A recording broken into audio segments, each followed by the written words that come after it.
Hello everyone, welcome to GCCs YouTube channel.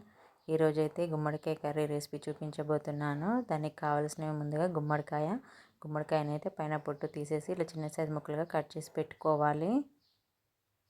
పచ్చిమిర్చి, onion, tomato, జీలకర్ర, పసుపు, కొత్తిమీర, ఆయిల్, సాల్ట్, ఎండుమిర్చి, 3 టేబుల్ స్పూన్ల ధనియాలు, ఒక చిన్న దాల్చిన చెక్క, 4 లవంగాలు, 2 యాలకులు,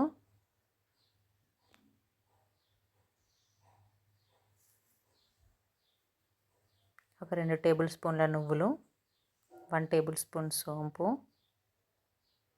ఇప్పుడు తయారీ విధానం చూసేద్దాం.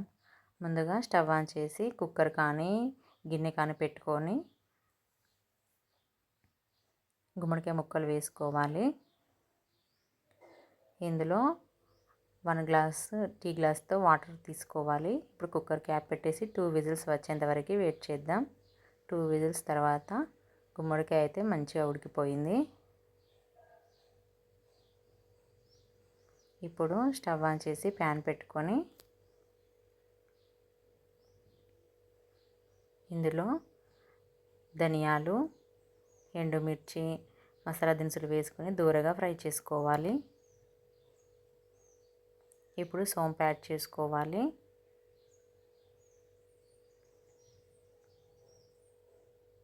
ఇప్పుడు నువ్వులు యాడ్ చేసుకోవాలి.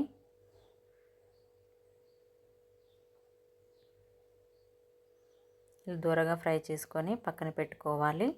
చల్లారాగా గ్రైండ్ చేసుకోవాలి.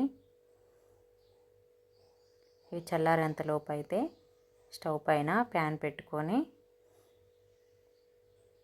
ప్యాన్ హీట్ అయ్యాక 2 టేబుల్ స్పూన్స్ ఆయిల్ వేసుకోవాలి. ఇందులో జీలకర్ర,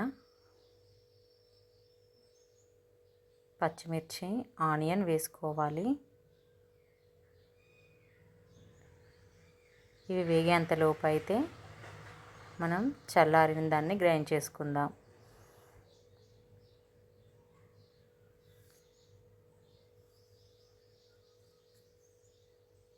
ఇలా నేను చూపిస్తున్న విధంగా పౌడర్లా చేసుకొని పక్కన పెట్టుకోవాలి. ఇప్పుడైతే ఆనియన్ ఫ్రై అయ్యాయి. టమాటో వేసుకుందాం. ఇప్పుడు ఇందులోనే పసుపు, రుచికి సరిపడా ఉప్పు వేసుకోవాలి. ఇప్పుడు ఒకసారి మంచిగా కలుపుకొని ఒక 2 నిమిషాలు అయితే టమాటోని మగ్గనిద్దాం. 2 నిమిషాల తర్వాత టమాటో అయితే మంచిగా మగ్గింది.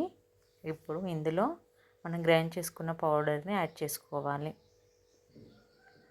ఇప్పుడు ఒకసారి మంచిగా కలుపుకొని గుమ్మడికాయ ముక్కల్ని యాడ్ చేసుకుందాం.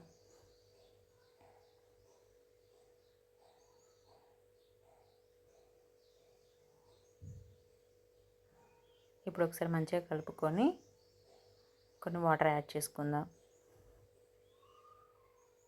ఇందులో కొత్తిమీర వేసుకోవాలి.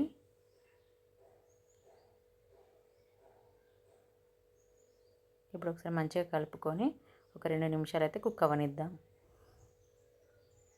ఒక 2 నిమిషాల తర్వాత చూసారు కదా గుమ్మడికాయ కర్రీ ఎంత బాగుందో. ఈ కర్రీ అయితే చపాతీలోకైనా రైస్లోకైనా చాలా బాగుంటుంది. విత్ చారు కాంబినేషన్ అయినా బాగుంటుంది. తప్పకుండా ట్రై చేయండి. Thank you for watching.